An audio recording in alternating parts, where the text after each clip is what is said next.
Yo, what's good, everybody? It's your boy Talking. Today we're back with another video, and the NFL honors are here. They are this Thursday in 4 days, and with the NFL honors comes my award predictions. We got 9 awards this year: Offensive Rookie, Defensive Rookie, Coach of the Year, Assistant Coach of the Year, Comeback Player of the Year, Protector of the Year, Offensive Player, Defensive Player, and MVP. I'll be going over all of them. Have the finalists up, breaking down who I have winning. So, yeah, it's going to be a fun vid going over these. These are who I think will win the award, not who should win the award, which I will say who I think should win the award if they conflict, but who I think will win the award.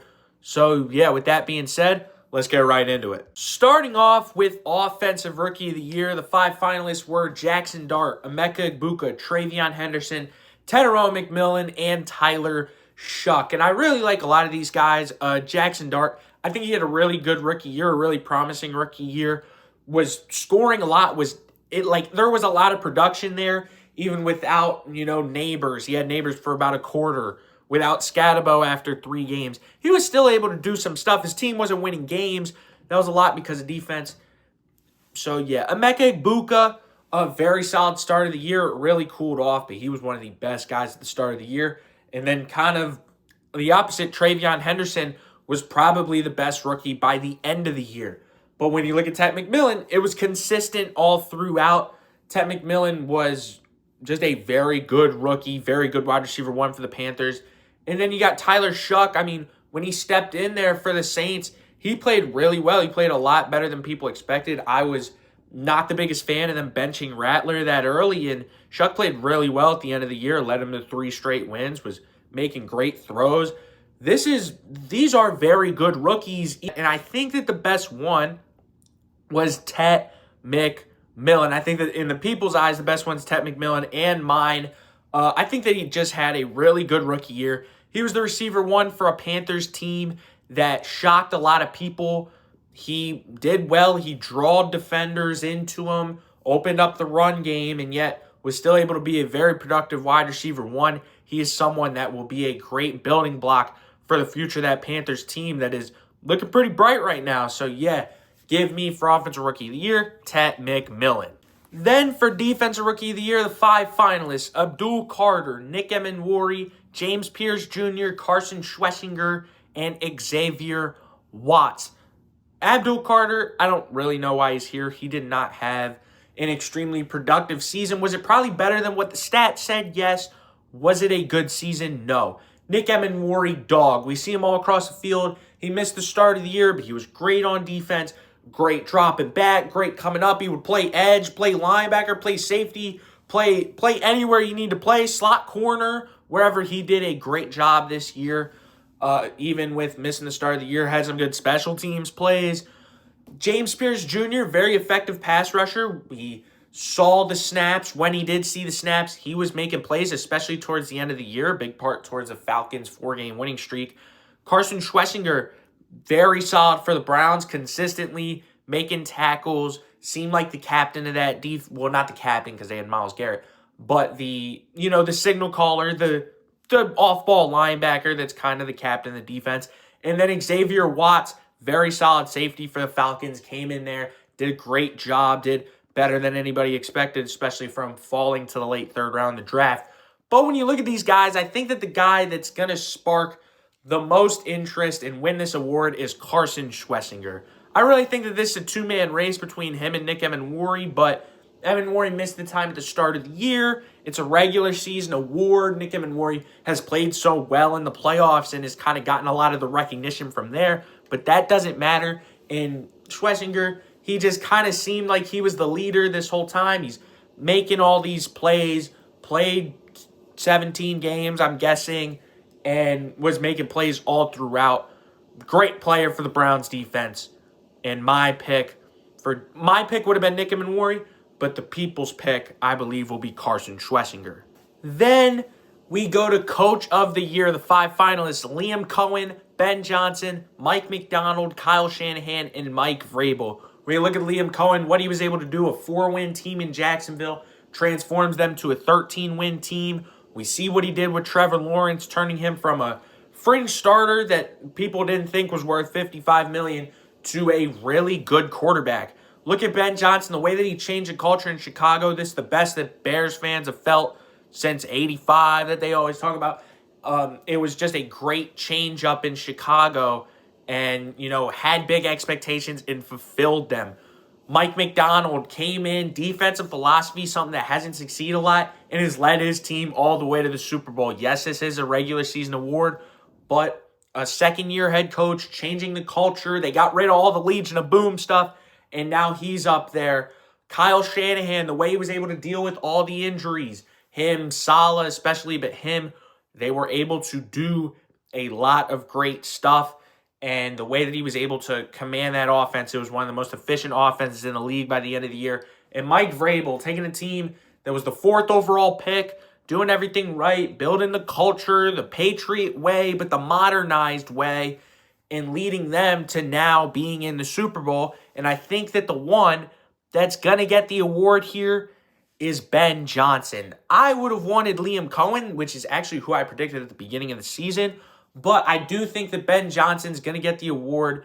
First-year head coach, again, had so much stuff around him. And how is he going to deal with Caleb? And it didn't look great at the start of the year. And he kept building wins and wins and wins. And it looked so good that Bears got up to the 2 seed. Nobody expected this, no matter how good you thought Ben Johnson was going to be. And that's why he's here at Coach of the Year. Then, Assistant Coach of the Year, I'll run through this one pretty quickly. 5 finalists got Vic Fangio, got Brian Flores, got Vance Joseph, Clint Kubiak, and Josh McDaniels. Vic Fangio, the way he was able to command the Eagles' defense, so many problems on the offensive side of the ball, and the defense was just always there, always steady, even without the greatest of talent at spots like edge and second corner and safety. Brian Flores, the way he's always been able to command the Vikings defense, has been one of the best defensive coordinators. Vance Joseph, commanding the Broncos defense that allowed 70 points 2 years ago under him and has led them to being one of the top defenses in the league. Clint Kubiak, the way he's been able to turn that Seahawks offense. Yes, it's a defensive-minded team. That offense is doing a lot of stuff. A first-year offensive coordinator, I believe, just got a head coaching job with the Raiders. And then Josh McDaniels, the way that he was able to build up Drake May was special. But I do think that the winner here is going to be Vic Fangio. I think that he's the big defensive leader, and he's just been given so much credit. I would honestly, my guy would be Robert Saleh, who wasn't even a finalist, but I think that out of these guys, Vic Fangio is going to take home this award. Then, Comeback Player of the Year, the 5 finalists, Stephon Diggs, Aiden Hutchinson, Trevor Lawrence, Christian McCaffrey, and Dak Prescott. Stephon Diggs, coming off a torn ACL, was seen as this, he's getting old, what is he going to do? Goes to the Patriots, has the off-season drama, and comes in and balls out. Big piece to them being in the Super Bowl. Great number 1 receiver coming in. Aiden Hutchinson comes off of that terrible leg injury when it's but played really well. Maybe not as well as people expected. Maybe not as well as early in 24, but he still played really good football. Trevor Lawrence, bad, not terrible, but not great last year. Then suffered an injury. Mac Jones honestly played better than him. Came back this year, had such a good year with Liam Cohen. Christian McCaffrey, nobody knew what was happening with him and his Achilles tendonitis and whatever was going on, and he ends up playing. He ends up balling out. There was so much risk with him and fantasy and stuff, and he ended up doing better than anybody expected. And then Dak Prescott coming off of the injury and then playing well, playing what Dak Prescott kind of plays like, which is pretty decent. I think that the winner here is clear and obvious. It's Christian McCaffrey. The way that he was able to come off of that injury and play amazing football. He was probably the second best running back in the league. They gave him all these touches while everybody on the Niners was hurt. He somehow found a way to stay healthy, and he played amazing and better than anybody expected. Then the brand new Protector of the Year. The 6 finalists, Garrett Bowles, Aaron Brewer, Creed Humphrey, Quinn Miners, Penei Sewell, and Joe Tooney. Looking at Garrett Bowles, Stud left tackles, been a stud left tackle forever. Such a good pass blocker, pretty good run blocker on a team that was the 1 seed, really due to their offensive line. Aaron Brewer came back, did not have a good year last year, had an amazing year this year. Probably played the best center out of anybody in football. The Dolphins' offensive line, it's kind of known that they suck. He did not suck. Creed Humphrey, always been a very good center for the Kansas City Chiefs.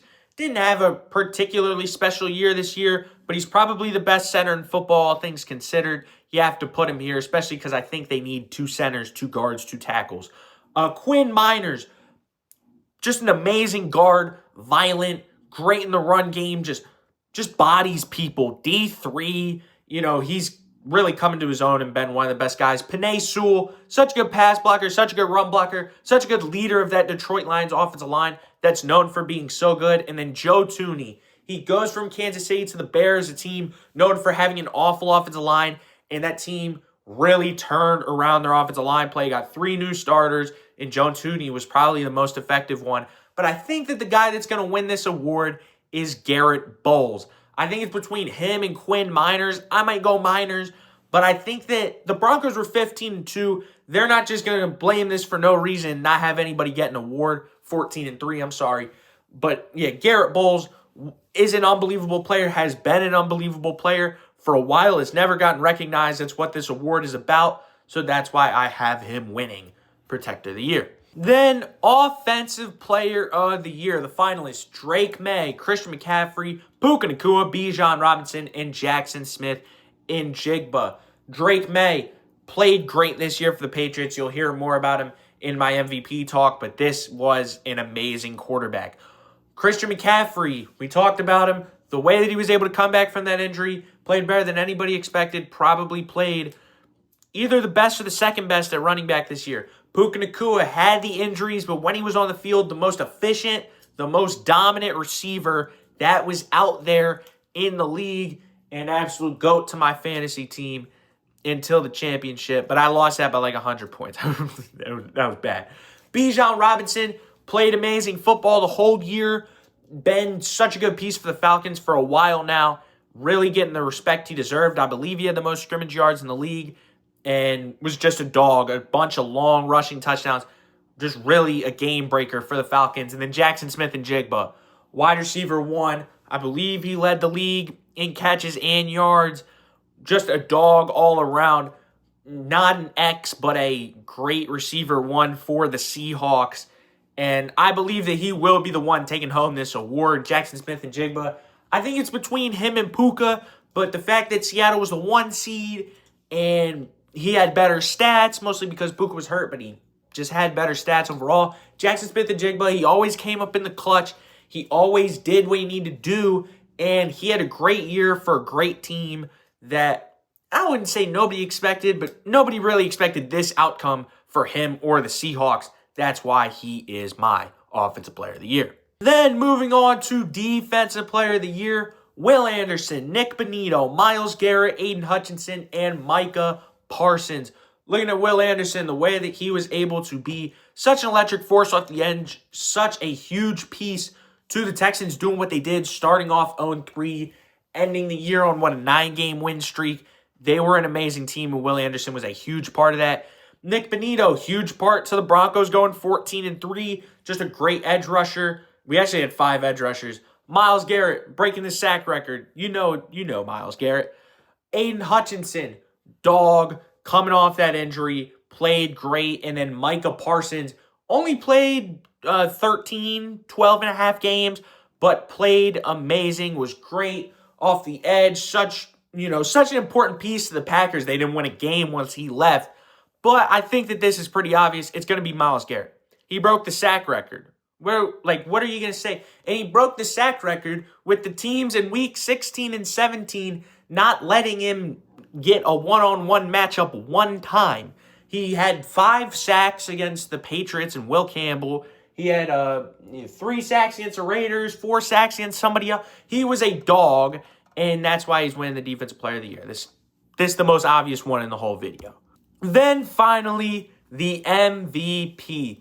Josh Allen, Trevor Lawrence, Drake May, Christian McCaffrey, and Matthew Stafford. Josh Allen, he's just here because he's good and he's big and he's, probably the face of the league right now, and he gets all the calls. He goes, whatever, he gets to be on here. Trevor Lawrence had an amazing year. MVP finalist is a little much, but had an amazing year.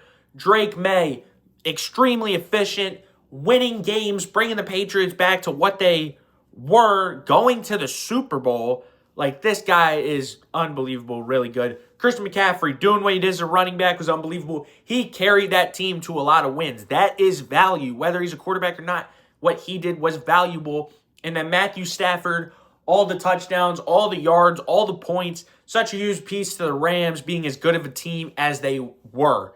And this is really a two-man race between Drake May and Matthew Stafford. I understand both the sides. I really do kind of like the Drake May side, but I am leaning towards Stafford, and I think that Stafford will win this award. I think that he was a better player overall. I understand value versus better player, but Matthew Stafford just made all the throws. He had the highlight plays. It felt like he really won games for his team, and I think Drake May did too, but people kind of discredit him, especially because of the strength of schedule and stuff. Very efficient, but Matthew Stafford just had the sheer numbers and the highlight plays and the things like that I think will win him this award. That's going to be it for this video. Hope you guys enjoyed. If you did, make sure to drop a like and subscribe to the channel, and I will see you on Wednesday for Super Bowl predictions. Peace.